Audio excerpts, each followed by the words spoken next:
Welcome back to another episode of Tartaria in the News, where we're going to be continuing from where we left off yesterday.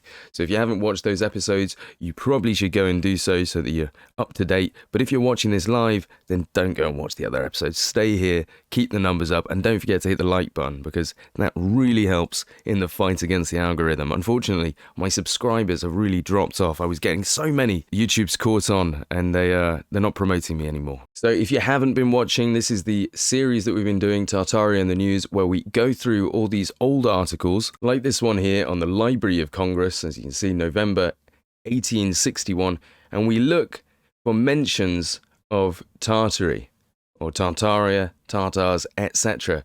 So it's quite a grueling, long process to go through all these, especially with all the copies that you get, because multiple newspapers, obviously being owned by the same people, they would print these same articles in different newspapers all over the country. So a lot of this is just going through the same stuff over and over again. It's quite tedious. But at the end, I was left with a nice little archive of all these articles that I wanted to show you. So now this is our third episode, and we're going to crack on with this. For the people asking about the Discord server, unfortunately it is a member's benefit. It was something I set up just to say thank you to my supporters, because I honestly had nothing to offer them. So I thought, well, at least if I have a Discord server, there's somewhere where people can come and talk to me. So unfortunately that is part of the channel membership. So if you join there, or if you join the Patreon, which I actually prefer because I get to keep more of that, but if you do either of that, you can get access to the Discord server, and I really appreciate any help I can get.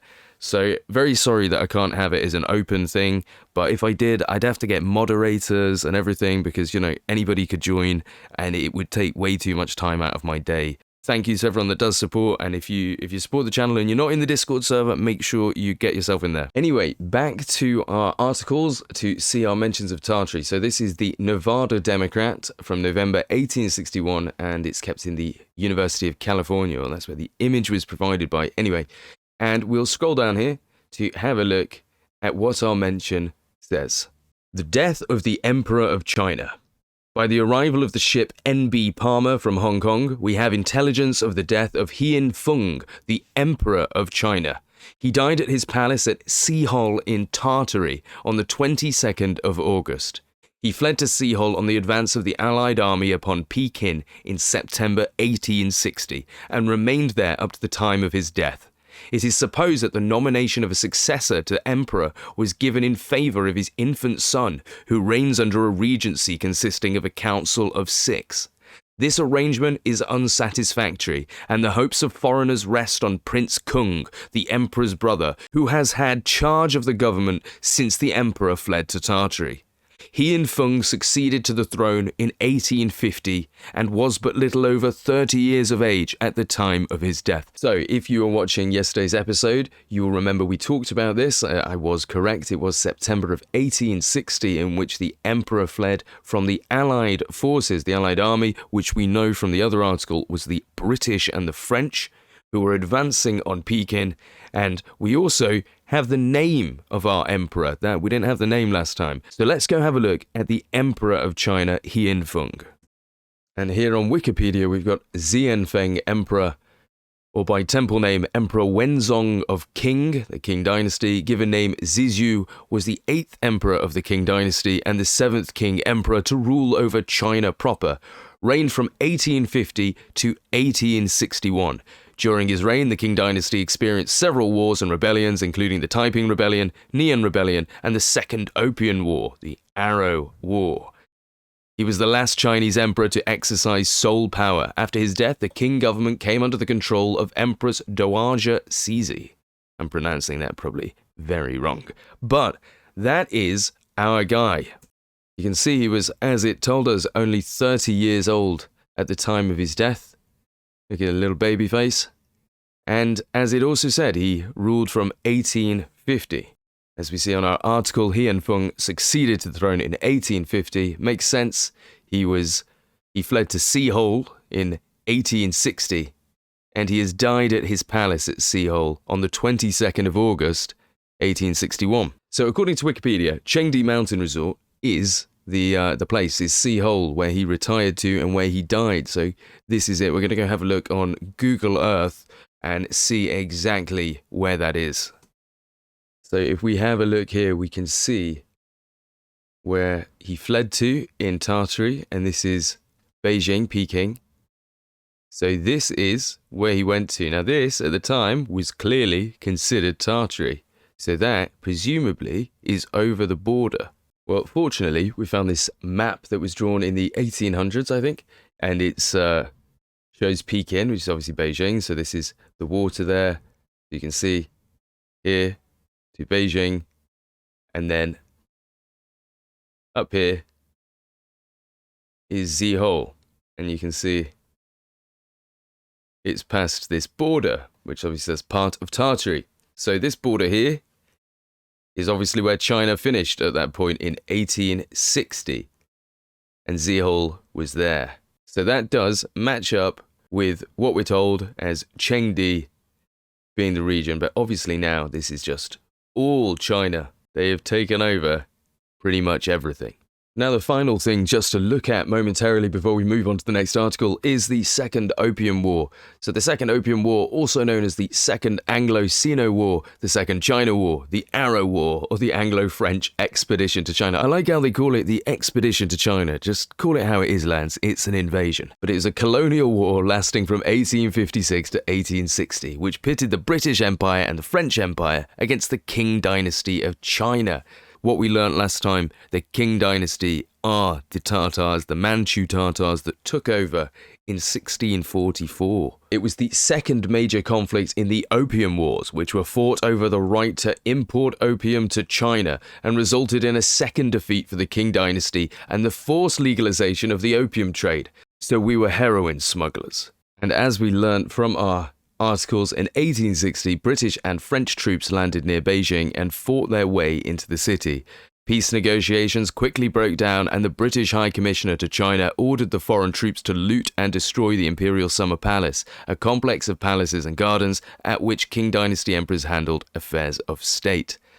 During and after the Second Opium War, the Qing government was also forced to sign treaties with Russia, such as the Treaty of Aigun and the Convention of Peking. As a result, China ceded more than 1.5 million square kilometers of territory to Russia in its northeast and northwest. With the conclusion of the war, the Qing government was able to concentrate on countering the Taiping Rebellion and maintaining its rule. Among other things, the Convention of Peking ceded the Kowloon Peninsula to the British as part of Hong Kong. Right, we'll move on to the next article because we did spend quite a while looking at that one, but it was interesting, and it's good to see how these things link up to real-world events so you don't get confused. But down here, this article is 1889. It's the Evening Star provided by the Library of Congress in Washington, and this is de Molay's expedition. In the spring of the year 1299, James de Molay, the 22nd and last Grand Master, with a body of French and English knights, landed at Saudia and made a junction with the Tartar forces which were camped among the ruins of Antioch.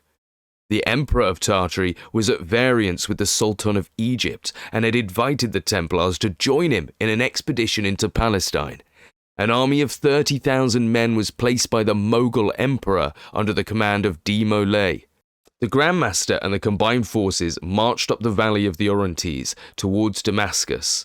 In a great battle fought at Homs, the troops of the sultans of Damascus and Egypt were entirely defeated and pursued with great slaughter until nightfall. Aleppo, Homs, Damascus, and all the principal cities surrendered to the victorious arm of the Mughals, and the Templars once again entered Jerusalem in triumph, visited the Holy Sepulchre, and celebrated Easter on Mount Zion. The combined armies were preparing to march upon Damascus when the sudden illness of Kazan, who was given over by his physicians, disconcerted all their arrangements and deprived the Grand Master of his Tartar forces. The Templars were then compelled to retreat to the seacoast and embark their forces on board their galleys.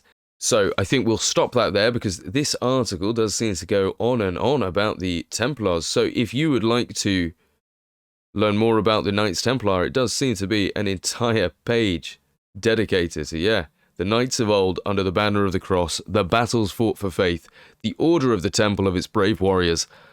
So if you'd like us to go through this at some time, go through the whole thing, we could do, because that is quite interesting, might have some info in it. But let's talk about this. So it seems the Emperor of Tartary was called Kazan. Kazan, the capital of Tatarstan in Russia, is is named after him, presumably. Kazan, which it was called before, Kazan. You know, if you come to this old map, 1736 Europe, you can see Kazan right there.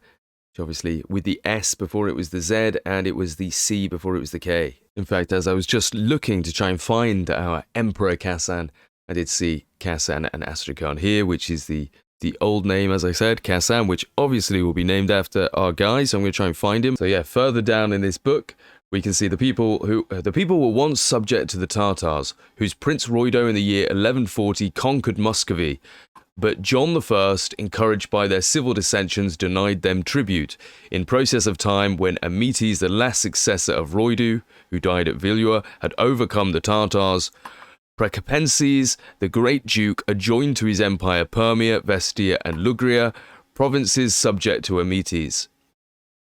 From this time, the forces of the great duke increasing, Basilius Kazan and John II conquered the provinces of Sitrahan, which at this day are called kingdoms. So there we can see Basilius Kazan. This could possibly be our bloke. We know that John I was around 1140. This is John II, so presumably another 30, 40 years. So this still seems a little bit too soon, but it could be possible. Basilius is actually a Greek term that means king or emperor. So when they've translated that to Basilius Kazan, they've neglected to translate the Basilius Greek into English to mean Emperor Kazan. So right here, when it says Basilius Kazan and John II, it should say King Kazan or Emperor Kazan. But they've left it as the Greek. They've done that on purpose to confuse you. Okay, so I couldn't find the one we're looking for, but I did find an Emperor Kazan, who was Emperor of Japan during 1984 to 1986. So I thought that was quite coincidental, wasn't it? Anyway, we're going to move on because there's not enough time to do the research. We're doing the articles today. If you want me to go back and go more into that, we can do. If you want to tell me more about that, if you know something about Emperor Kazan, then feel free to let me know. Or King Kazan, Khan Kazan, whatever his name would have been, let me know. But it'll definitely be something I'll be investigating later. But for now, we're going to carry on with the Alexandria Gazettes from 1821. Towards the end of 1818, the imperial palace at Pekin was involved in a sudden thickest darkness, which lasted 24 hours. It resembled the darkness with which Egypt was visited. No artificial light was able to overcome it. The different attempts made to that effect was as vain as its cause was inscrutable. The most able magicians were consulted, and all confessed their ignorance. If some dared to ascribe it to the enchantments of the Christians, they only by that proved the more clearly their stupid malice. The emperor and his court were, nevertheless, seized with astonishment and terror. In the following year, the emperor died suddenly in Tartary, without having had time to nominate his successor. It also says that Cochin China and Tonquin likewise lost their emperor Gia-long. He died in January 1820. The main things we wanted to focus on was the apparent 24 hours of total darkness, which befell Pekin, Beijing in 1818. And then obviously the death of their emperor, who was in Tartary, in the following year, so 1819 or 1820, something like that. So we're going to have a look now. So our best guess at the emperor will be this guy who died on the 2nd of September 1820, Jiaqing Emperor, the Emperor Renzong of Qing, born Asin Gyoro Yongyan. He was the 6th emperor of the Manchu-led Qing dynasty and the 6th king emperor to rule over China proper from 1796 to 1820. He was the 15th son of the Qianlong emperor. During his reign, he prosecuted Heshen, the corrupt Manchu favorite of his father, and attempted to restore order within the Qing Empire while curbing the smuggling of opium into China. He would have not been a fan of the British heroin dealers. Believe it or not, he actually died at the same place as the other emperor that we saw, the one that died in 1861. So, same place in Z-Hole. Now, our next article comes from the Daily Ohio Statesman, and it's from January 4th, 1861. So, shortly after the Chinese emperor had fled into Tartary. And this article itself talks about that, the flight of the Emperor of China. So this actually starts off by saying that they give the following details of the place to which the Emperor of China has fled. Mukden is not in Tartary, properly so called, but in Manchuria.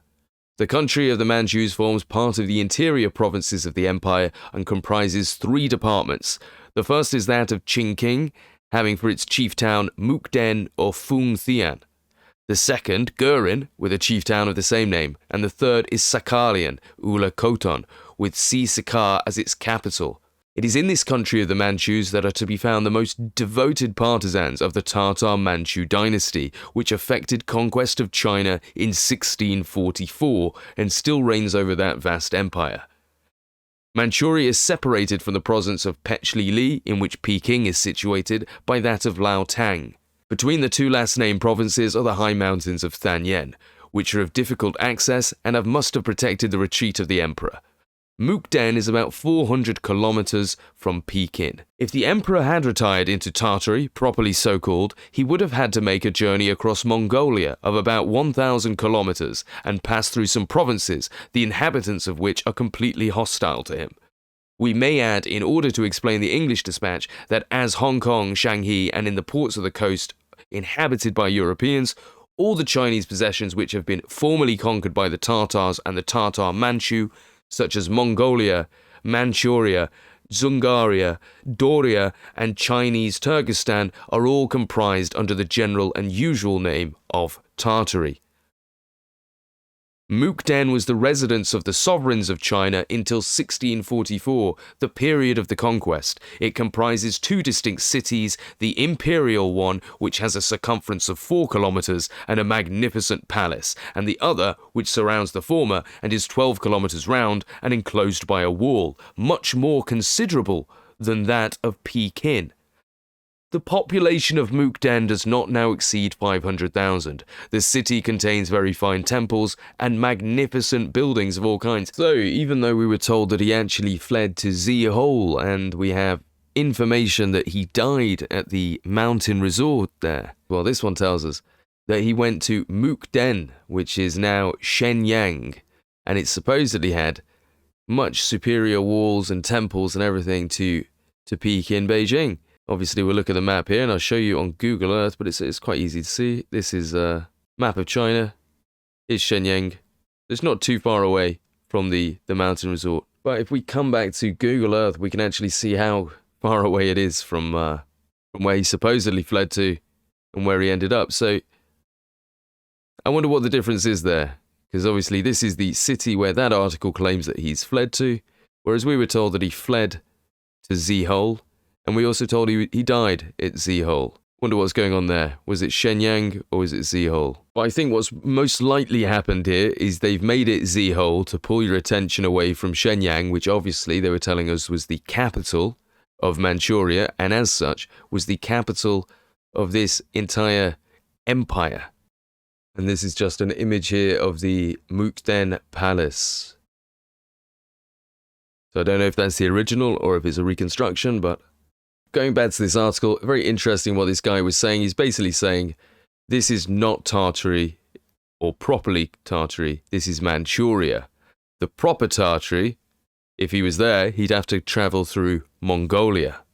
And if we come to this 1872 map of the world, we can actually see Mukden right there, Peking here.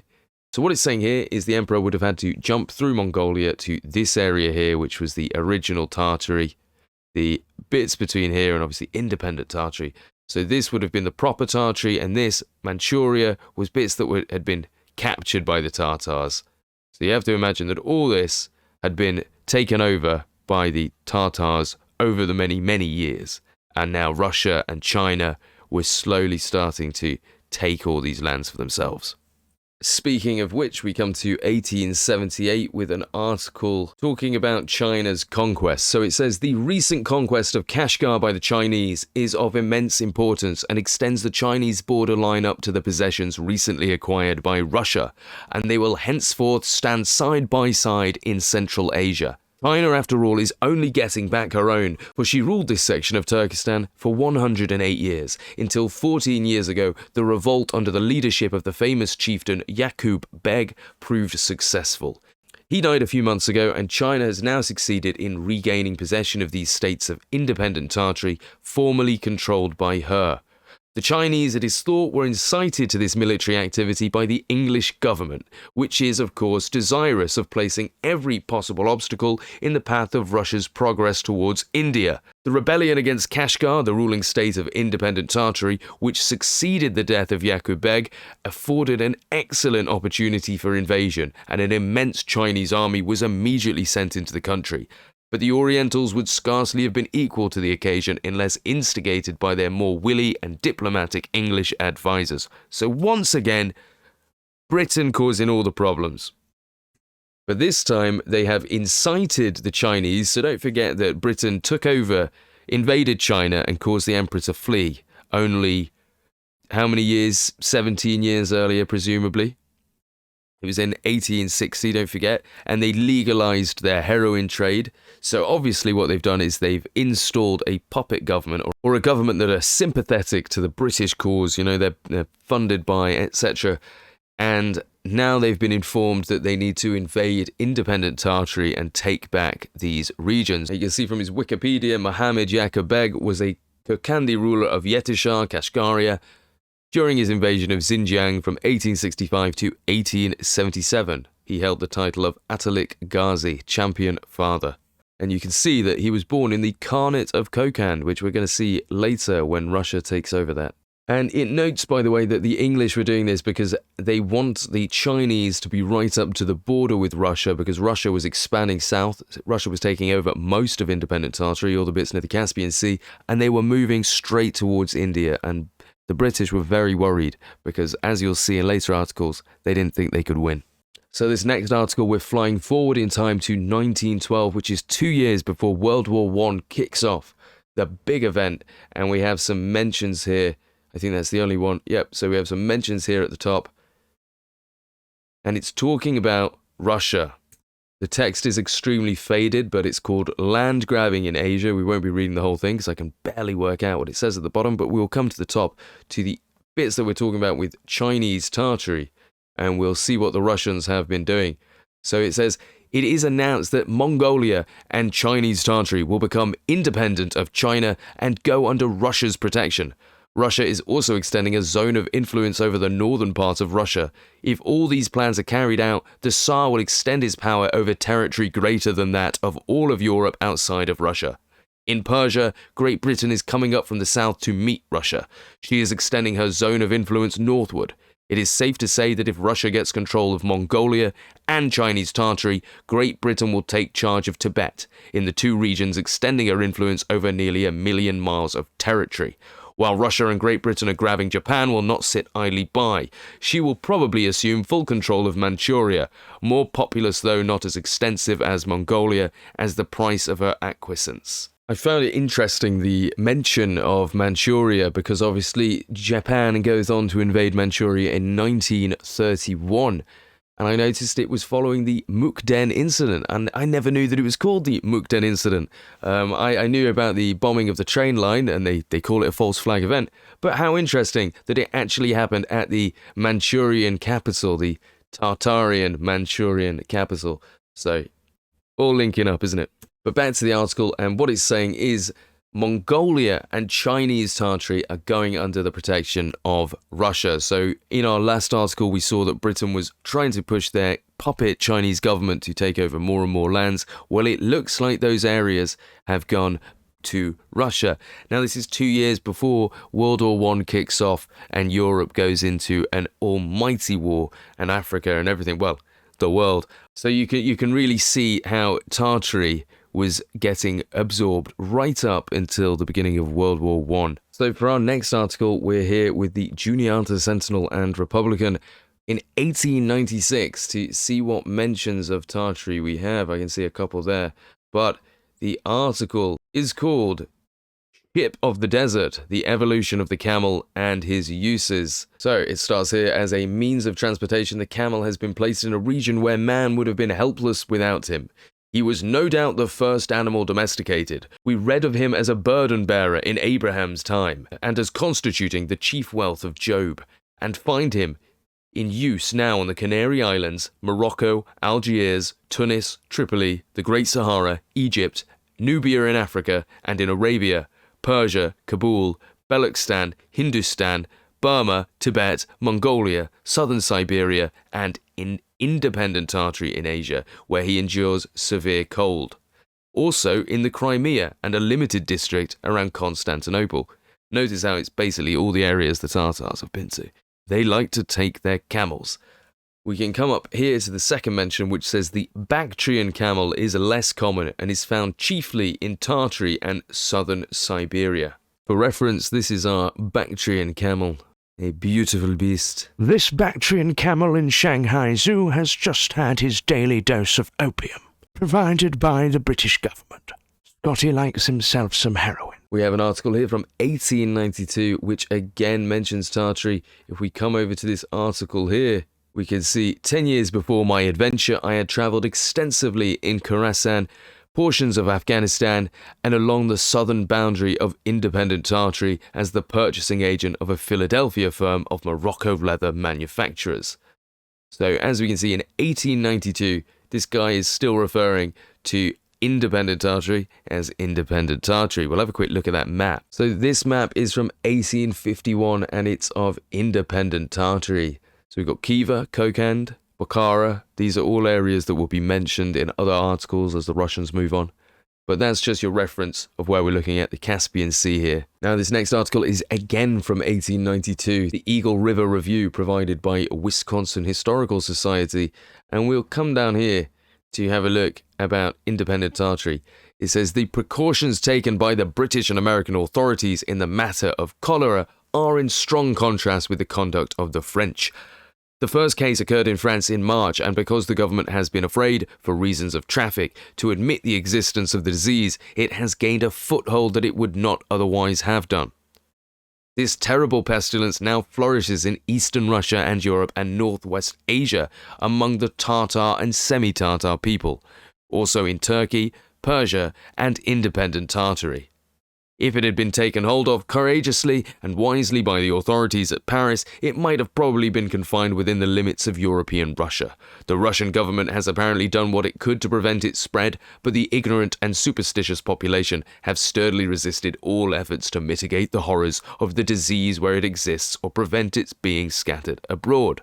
This talks obviously about the Tartar people and semi-Tartar people having a lot of cholera and independent Tartary, unfortunately, and that's in 1892, all because of the French. Although I don't think any of us would be surprised if it turned out it was on purpose. You know, a good way to ruin a nation that's causing you problems is cover it with a disease, right?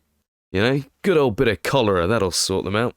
So our next article is from 1880, and it's just a little mention of Tamerlane down here. It says, who was Tamerlane and what was he famous for?